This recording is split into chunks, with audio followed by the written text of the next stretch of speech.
A few days ago, Attorney General Eric Holder made a sort of quiet announcement that the Justice Department was scaling back on a program that you probably never heard of. It's called civil asset forfeiture. It's a fancy title that basically lets the federal as well as state and local governments take your money without charging you with a crime if they only think that money may have been used as part of some criminal activity. Now, over the years, the program has ballooned to the point that, according to a recent Washington Post investigation, more than $2 billion has been seized. Attorney General Holder now says the federal government will no longer take part in most of these seizures. That doesn't mean that state and local governments are going to end theirs. Not at all. It doesn't mean that. Tonight, the beginning of a CNN investigation with some truly eye-opening examples of exactly what can happen. Gary Tuchman investigates. It's a bright, clear morning in April 2013. Inside that red car just ahead are these two men, Bart Davis and John Numerzinski, two friends who also happen to be professional poker players. On this dash cam footage, in the distance, you can see the red car flashing a turn signal indicator to pass a black SUV. A few minutes later, an Iowa State trooper pulls them over. And what did he say? He said I didn't use my blinker. And he was going to write me a citation and only take a minute and to come with him to get in his car. It was the beginning of an encounter with what eventually would be two Iowa State troopers. Professional poker players often travel with quite a bit of money, which they use in tournaments around the country. The troopers pulled this battered briefcase out of the trunk and found $85,000 in cash belonging to Bart Davis and another $15,000 belonging to Numerzinski. And the officers took it all. This was the briefcase that I was carrying. It was locked. They threatened to destroy it if I didn't give them the combination. So you carry money in this all the time for poker, right? I mean, you have money in it right now. I do. I brought it along because I happen to have Just how normal it is. some money. I got that from the bank. So how much is this? That's $10,000. If I were traveling interstate, I would seal it.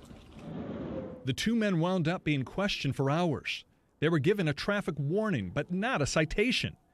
Numerzinski pled guilty to a misdemeanor charge of possession of marijuana paraphernalia, which he said was used for medical marijuana. Troopers let the men go, but took the $100,000. Seized, the authorities said, as part of what the troopers called an interdiction, because they claimed to believe the money was being used to buy drugs.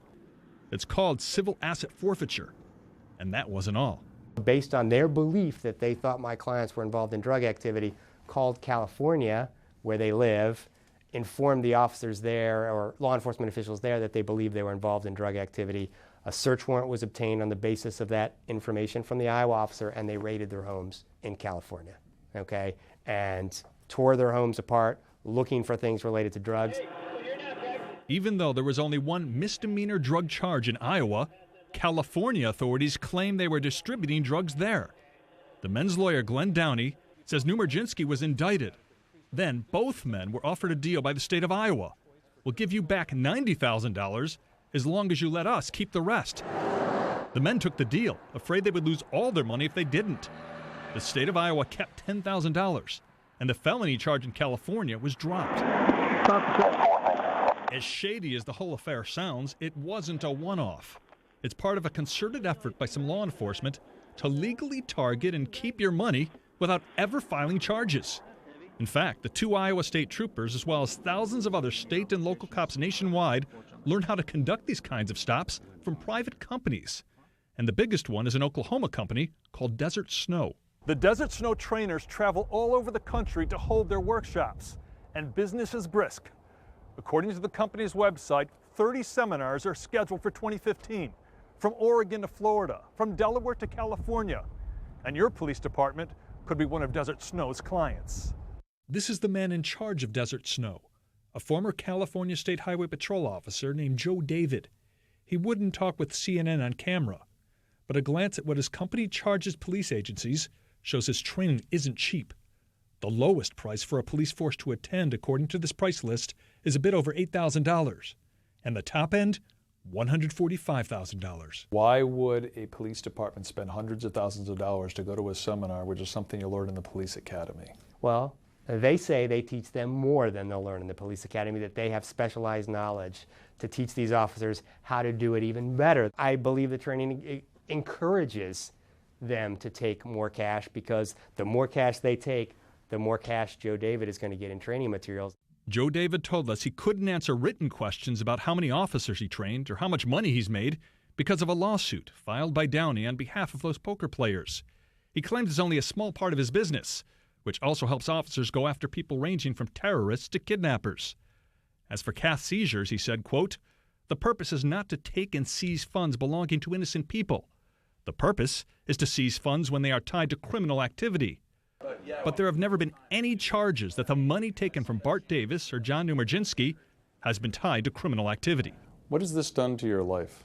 It's made me aware of things I was unaware of, and made me angry. You know, it's not only this type of conduct that we're having problems with police these days, and how can you not be angry and saddened? The men still want the rest of their money back, that $10,000 kept by the state of Iowa. So far, though, Iowa is not giving it back and is not backing down. Gary Tuchman joins us now. So the Attorney General, as I said, Eric Holder, he's made this decision prohibiting some of these forfeitures. The impact, though, is actually going to be pretty minimal, right? Right. This is just the first step. There will still be plenty of forfeitures. What the Attorney General has said that unless there's a public safety issue, that federal agencies can no longer keep the money that local police departments send to Washington under federal law. Now, a lot of times, local agencies want to use federal law because it's a stronger law, it's more streamlined, it's less bureaucratic. That will no longer be allowed, effective immediately. But if states leave Washington out of the equation, they can continue doing what they want, and that's exactly what happened to these two poker players.